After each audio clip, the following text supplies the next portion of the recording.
The building is more than 150 years old and it's likely seen its share of rowdy nights and celebrations.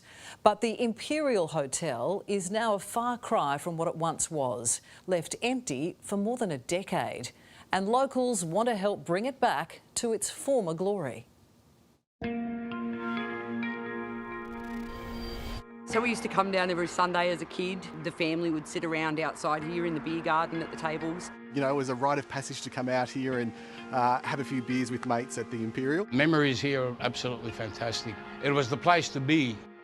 The Imperial Hotel, grand by name, but certainly not by nature. A building like this, to watch it go to rack and ruin, is devastating. A pub with no beer and no business. Gradually, I could see it just get further and further into disrepair. What's it like seeing it fall into the state it's currently in? Almost in tears. Built in 1867 as the Terminus Hotel, it then became a tuberculosis hospital before being turned into the Club Hotel and eventually the Imperial Hotel in Picton, south of Sydney. Growing up, it was always a massive place to come on Christmas Eve, New Year's Eve.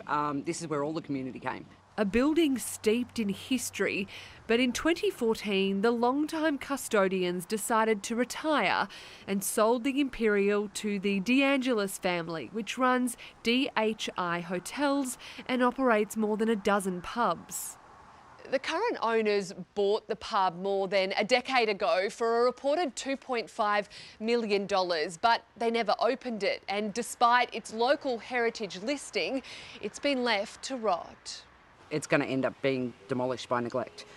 We are a big flood-prone area, and if it's not maintained, eventually it will get to a point where it's not safe.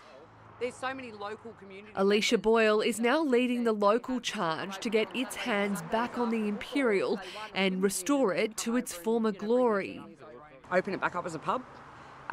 If not, honestly, anything that's going to meet that it's actually looked after. It was absolutely fantastic. On Sundays we used to have lunch down here, and this area here I've actually nicknamed it the Opera House.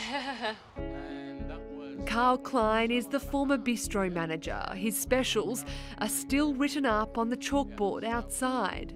And I just don't understand how anybody could neglect such a building. Even the local council wants something done about the building.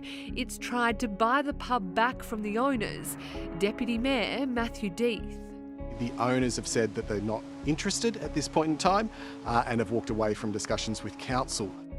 The council had hoped the state government would list the building on its heritage register, which would have meant better protections to preserve it, but it was knocked back.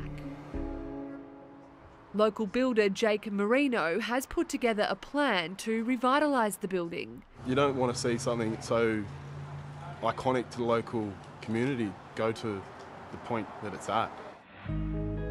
But to do that, they need the current owners to sell it.